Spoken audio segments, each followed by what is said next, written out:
Welcome to Effective Programs and Budgeting Investment in a Recession. In this webinar, you will learn which economic development programs are the most effective during this recession and how to budget your resources to deliver maximum results. Anatalio Ubalde of GIS Planning will talk about a new national survey of economic developers that shows how to succeed in tough times. The results will surprise you. Anatalio Ubalde is CEO of GIS Planning Inc., an economic development internet service company, and ZoomProspector.com, an online site selection and business intelligence service. Mr. Ubalde works with organizations throughout the nation to foster enhanced economic development using internet technology. His company's strategies are implemented across the nation, serving over 11,500 cities and the majority of the 100 largest cities in the USA, as well as numerous states and small communities.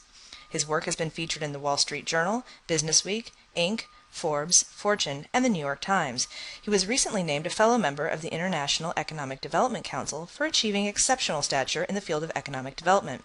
Mr. Ubalde is co-author of the book Economic Development Marketing, Present and Future.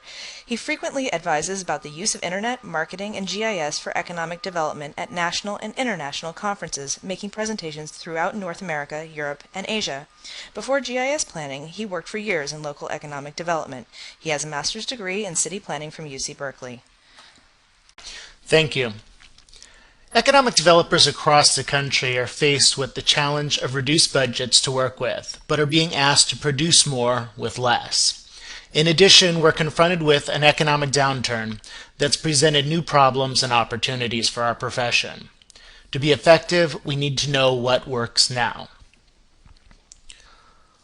Although there's a lot of quality data and info in this presentation, this is not a theoretical discussion. It's action-focused. The goal is that you'll become immediately smarter about how to most effectively target your resources for the best results. And here are 7 actionable things you'll learn. The first is, what works now? Also, what works best? What's working differently? What's delivering the highest value? What it is that your competition is doing? How you can maximize your limited budget? And how you can best succeed. So before we do that, let's take a trip back in time, way back to 2008. And this is information that comes from the book Economic Development Marketing, Present and Future, which looked at how economic developers were prioritizing their time at that during 2008. So you can see at the top of the list was business attraction, followed by expansion, retention, marketing, and then site selection assistance. So returning to the 7 things that we're going to learn through this webinar, to answer these questions, we need to understand what was happening in our profession. So the way we began to understand that was first by looking at a national survey of economic developers. So there was a survey sent out to economic developers across the country, and this is some of the information that comes from that. These are the respondents who responded to the survey and the size of the communities that they serve. You can see there's a big spike in the population of communities in the range of about 25,000 to 250,000, or actually even up to 500,000, and then it levels off, and then there's another spike around 1 to 5 million people. So for the larger ones, it's likely that those are super regional economic development organizations or states, and the smaller sized are likely a lot of communities, cities, counties, towns, and so on. Of the respondents, 37% work for government economic development organizations, followed by 31%, which are economic development corporations. And the remaining third or so is made up of nonprofit organizations, chambers, utilities, and so on. It's pretty balanced also in terms of the types of areas that are served. About 1/3 are rural, a quarter are urban only, another quarter are suburban only, and then the rest is a mixture of urban, suburban, rural, or urban, suburban, or urban, rural, or so on. And of course, this makes sense because for the larger economic development organizations, it's likely that it may include a center city, as well as undeveloped rural areas, and that's certainly going to be the case for states. We also wanted to know where budget was coming from to fund these economic development initiatives, and of those who responded, 61% received funding from local government, 23% from private sector, and 60% from other sources. This is one of the important graphs of the presentation, which shows how people's budgets have changed in the last year. And as you can see, those in green are the economic development organizations that are increasing their budgets, and you can see that there's a decent amount that increased less than 25%. For many, there was no change at all, but for the vast majority, they have seen cuts to their budgets. Most of the respondents had cuts of less than 25% of all of the categories, yet some had as significant as over 50% cuts. So in general, economic development organizations are experiencing some pretty significant cuts. We also asked the question about what activities that economic developers are working on are most effective. And what the results show is business expansion of local businesses and retention, and small business development and site selection assistance all show up at the top. Further down on the list is initiatives such as workforce development, job training, marketing, public policy, redevelopment, entrepreneurship, business attraction, and so on. You can see that some of the traditional outbound focused efforts such as business attraction and marketing are lower on the list than they have been a priority in the past. And also things like job training and workforce development are a relatively high priority in this economy. Looking at how economic developers have changed their budgets over the last year, this is a ranking of the highest budget cuts by initiative. So the highest budget cuts went to marketing, business attraction, business expansion, business retention, research, and so on. When you look at the budget increases, you can see a very odd thing happens. Marketing comes out as having, first of all, the highest budget cut, but the second highest budget increase, followed by a business retention, which had a 21% budget increase. So this was a little confusing. We're trying to understand, well, why would it be that marketing would end up getting, one of the highest increases and one of the highest decreases? So we drilled down to figure out what's going on specifically in marketing. And this is what we found. This is sorted by which marketing activities are getting increases and decreases. And in this slide, it's actually sorted by budget increases. So you can see it's actually pretty uneven. There are specific marketing efforts that are getting much larger decreases than others. And if you look at those that are getting the highest increases, their website, social media, email, special events, and online advertising. So of the top 5, 4 of the top 5 are all internet-based, with the exception being special events. So it's an interesting thing, because even though there is a significant cut in marketing, within marketing, there's a strong push and investment toward online marketing. If we sort it the other way, sorted by what's getting the greatest budget cuts, you'll see the greatest cuts are happening in print advertising, trade shows and conferences, brochures, out-of-town meetings with businesses, and so on. We also wanted to understand the program initiatives and how those were being cut or increased depending on the type of organization. So if you see under the green columns, these are the organizations that have expanding or stable revenue versus in red, the organizations that have less revenue. And you can see where there is this greatest variation. And there is big variation between the expanding and contracting organizations around the issue of marketing. So you can see those organizations that have expanding or stable budgets, they have a 34% increase in marketing, whereas on the contracting or organizations that have less revenue, 69% cut marketing. On the business attraction side, 21% of expanding or stable organizations are increasing their business attraction efforts, whereas for contracting organizations, they've cut by 56%. You can see it across a number of different initiatives that economic developers are focused on. Those two especially stood out in terms of where there's great variation.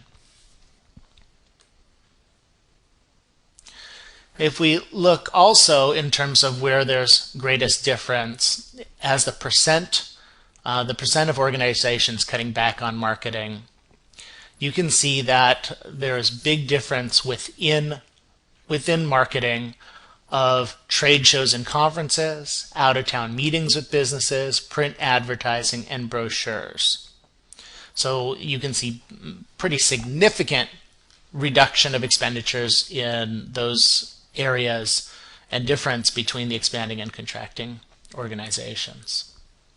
Less so in things like social media, online videos, websites, telemarketing, and email. If you compare what was happening 2 years ago to what's happening now, you can see that on the left-hand side you see the results of 2008, and you can see that the different marketing initiatives were generally spread out. Website was at the top, but not too much farther down was out-of-town meetings, site selection consultants and fam tours, public relations, special events, and so on. A curious thing has happened now in that we're seeing more of a cluster. It's less of on an even scale, but you see it's kind of grown into 4 groups.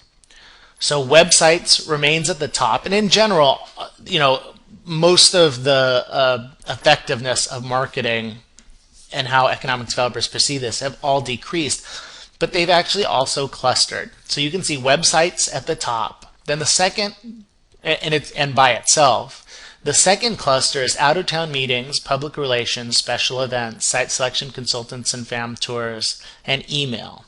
In the third group of effectiveness, you're seeing targeted lead development databases, trade shows and conferences, slogans, logo, and graphic identity. And then in the bottom category of effectiveness, you find online advertising, brochures, direct mail, print advertising, TV, radio, video, and telemarketing.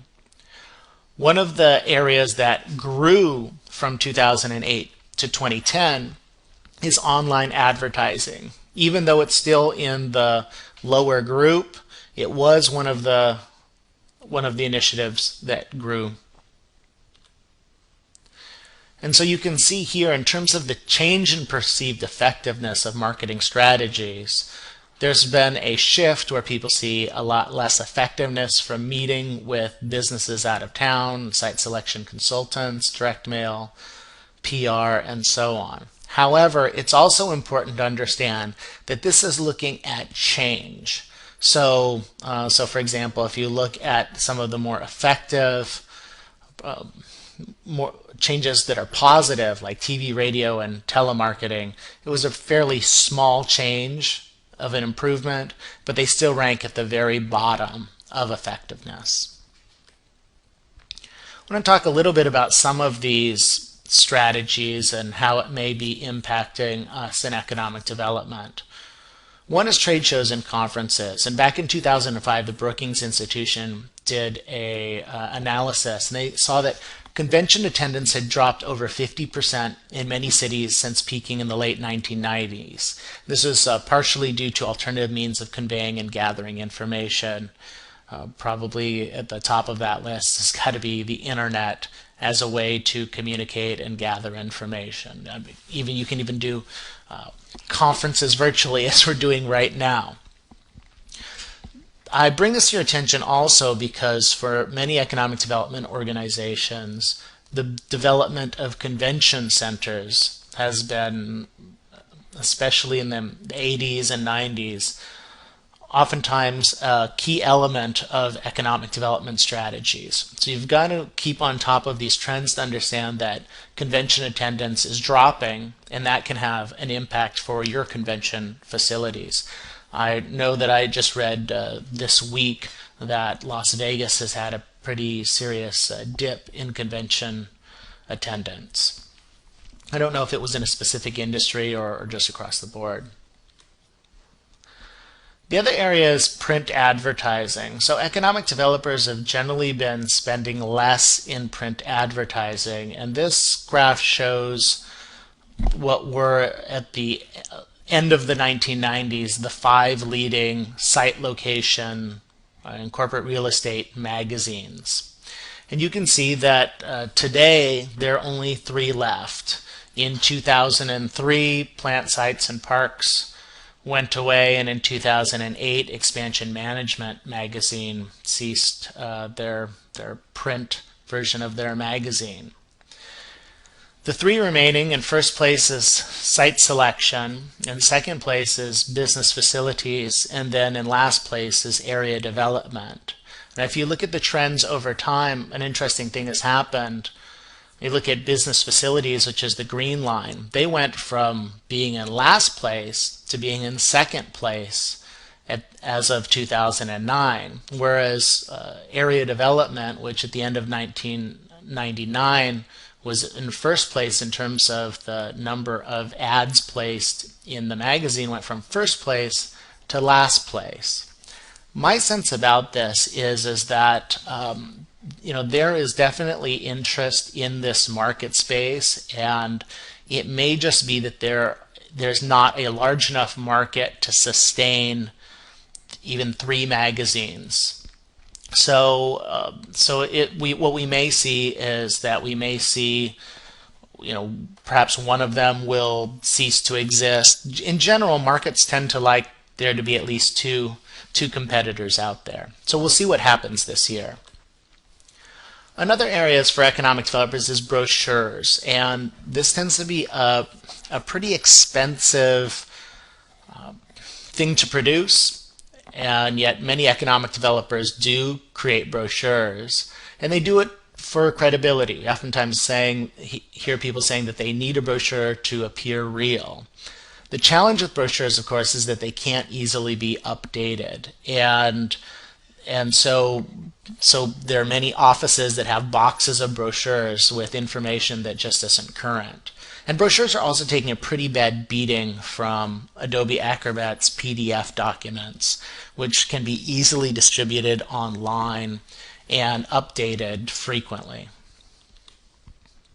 One of the areas of marketing that is probably really overlooked by many economic developers is online advertising. Comparing economic developers to the general industry, we have not embraced online advertising as much. You can see through this graph that it's something that's just continued to increase. In 2009, of course, with the recession, it went down. We'll see what the full 2009 numbers are when they come out later on. So here are some of the unique marketing findings. The first is that we are seeing economic developers generally run in 2 different directions. There are economic developers that are retreating from marketing, and there are economic development organizations that are advancing and focus even more on marketing.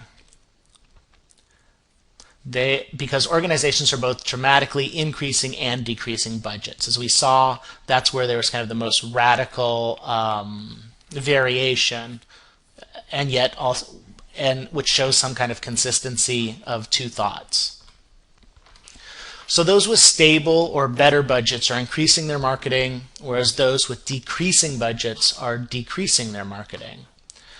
Organizations with decreasing budgets are especially decreasing marketing and business attraction, and that's not so with the stable or increasing organizations. Also, organizations with decreasing budgets are especially decreasing trade shows and out-of-town meetings with businesses, and that's less so with stable and increasing organizations. Even among all organizations, the cuts aren't the same. Organizations are significantly increasing online marketing in websites, social media, email, and online advertising. So looking at the big number doesn't show the unique variations that are happening within marketing in general. Another key finding is about government organizations. So if you look here, you can see the budget changes by type of organization. Red is government and blue is economic development corporations. And you can see amongst the larger cuts, so if you see here, cuts less than 25%, government is having more cuts than the EDCs. Also, for the cuts of 25 to 49%, government is taking greater cuts, and significantly more governments are getting cut, over half compared to economic development corporations. So the government is taking really significant budget cuts. I also want to talk about the areas urban to rural. Here you can see that urban areas are also taking greater budget cuts than you find in rural and suburban areas. In cuts less than 25%, suburban areas top the list, not too far behind as urban areas. But when you get up to the larger cuts of 25 to 49%, you see that urban areas had a significant level of cuts. In over 50%, again, suburban areas led, but the other urban and rural areas weren't too far behind. When you look in terms of no change or where you're actually seeing increases, rural communities are tending to do better in terms of budget cuts. So tough times for urban and suburban communities. You can also look at this in terms of the big cities or the population centers. This is a map that comes from zoomprospector.com that shows the highest concentrations of population, red being the highest population counties, and purple being the lowest population counties. And these are the percent of economic development organizations contracting by population size. And as you can see, the larger the population or the area that is being served by the organization, the higher the level of budget cuts that are happening. If you break that down into more detailed groups, you can see there's some variation with some of the biggest cuts happening in the organization serving 500,000 to 750,000 people. But the red line shows the overall trend, which is the larger you get, the greater the amount of cuts that you're having to your budget. So let me, as a summary of the organization type, population, and character, if you work for the government, are in a large population, urban area, then you probably need a hug. The government, large population, urban areas have just taken the worst hits. It's really, really rough for those organizations, and I think that they're going to really be challenged this year to focus on the most effective strategies with limited resources. Here are the overall findings of the research, which is first, Economic developers are implementing what I would call feel less bad budget cuts. I don't think we can call them feel good budget cuts, but they feel less bad. And they're primarily focusing on what I would call variable budget items. They're things that are easier to temporarily change and that don't result in staff firing. So I think that economic developers are trying to hold on to their staff and hold on to their team. There are significant cuts in marketing and also travel, including trade shows, out-of-town business meetings. This type of behavior is typical. You find this in many industries, not just in economic development, that these are some of the first places that companies cut. But just because it's typical does not mean it's necessarily good, thoughtful, or smart in terms of achieving the goals that you want to achieve. It's also true that it's easier to turn spending back on than turning people back on, because if you fire staff, you're going to lose the intellectual capital and experience that they have working in your organization.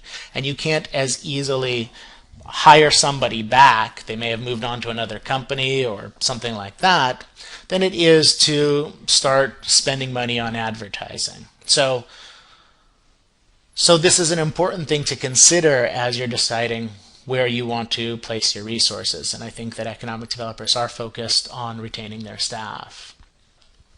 Another key concept to be aware of is that it's true that companies that market through a downturn do proportionally better than those that do not, compared to good economic development times, which is basically a different way of thinking about this, is that you get more value by spending during economic downturns than good economic times. And that's because a lot of people follow this typical strategy, which is they stop investing in marketing and promoting themselves during a downturn, which means there's less competition in the market space. So those who are spending, those who are promoting themselves, those who are taking time to meet with businesses have less competition and less noise to compete with. Other finding is that we as economic developers are also cutting things that work. We know they work and we know that we're cutting them. One of these things is out-of-town business meetings. Another is the site selection consultants and familiarization tours. And unfortunately, we're also cutting staff. In the IEDC's Leadership Summit, it was announced that 22% of the International Economic Development Council's member organizations laid off staff. So we know that these things are working, yet things like business meetings, site selection consultants, and even your own staff are being cut. Another trend is generally that economic developers are thinking about how they can hold on to what they have. And retention is very popular as a strategy to address this. And as I mentioned, they're really becoming two schools of thoughts and two schools of action within economic development, is that a lot of organizations are advancing and trying to take advantage of the economic downturn to get ready for what's coming next. And then there's another group that is basically saying, well, I just want to hold on to what I have. I don't want to do too much. I'm not going to get aggressive right now.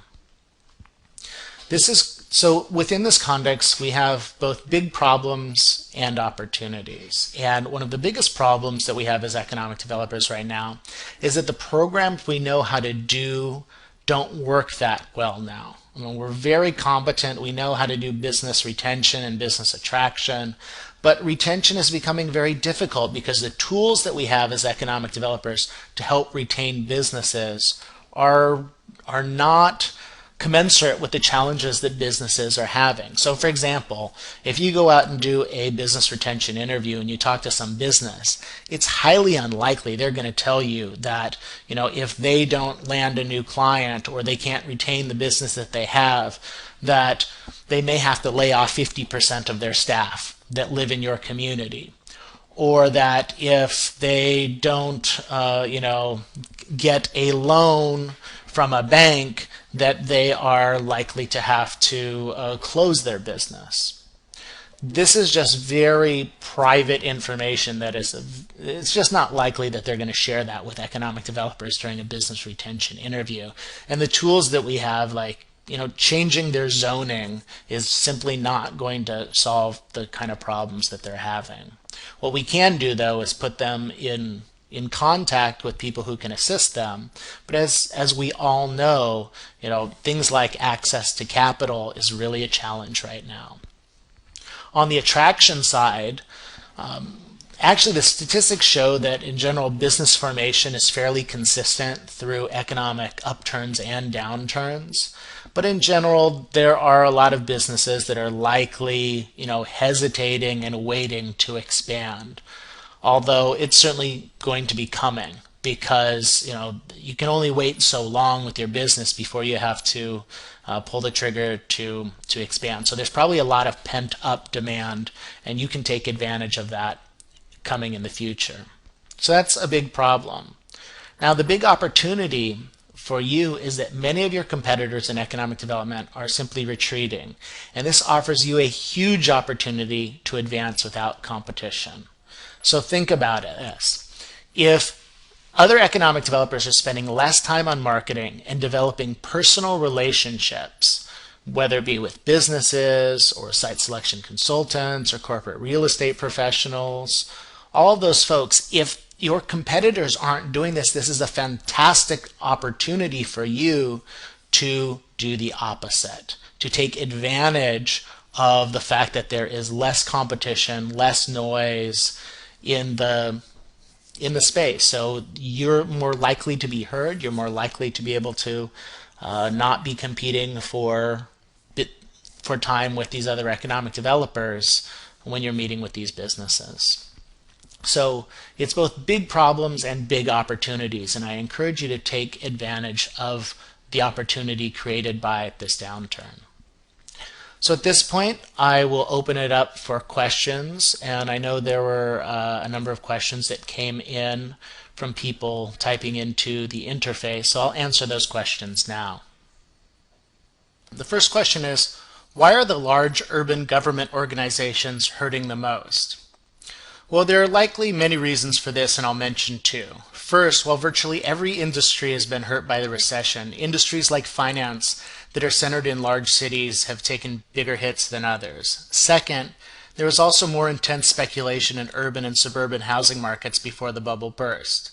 Since the housing crisis was a big factor that led to the current state of the economy, government organizations have taken huge hits due to falling property tax revenue in addition to lost business taxes. Second question is, the research shows that business meetings work well, but our travel budget is almost non-existent today. What are we supposed to do? Well, if out-of-town meetings are important for your success, you're going to need to make the case for budget allocation. This webinar is designed to give you the quantitative evidence to make the case why it's in your organization's best interest to implement effective economic development strategies. So business meetings are part of that mix. And sometimes when working with businesses, the best way to see eye to eye is to meet face to face. However, I know that some organizations have frozen travel completely. Some government organizations won't allow any staff to travel outside of the state. While that might make sense for public works, it makes a lot less sense for economic development. But if you have no travel budget, web conferencing is a substitute, and I think that will become more important over time. However, if this is going to be your means of virtual travel, be aware that it's not always sufficient. In some cases, you really need the personal touch. It's a matter of really picking those spots and figuring out when you need to do what. The next question is, do you recommend that organizations be less afraid to cut staff? Being practical, if you have staff that you have strong doubts about or with whom you have thought should not be part of your organization, there's no time like an economic downturn to create the catalyst to let them go. People are very expensive parts of every organization's budget, so if you have a staff member that isn't highly productive, they're probably a liability to your success. Also, as we all know, There's an oversupply of available workers right now. Some of them are probably exceptional and may have been laid off because of budget cuts somewhere else. This could be your opportunity to pick up new and talented new employees. Staying on the subject of employees, whether the economy is good or bad, I strongly encourage you to retain your good employees.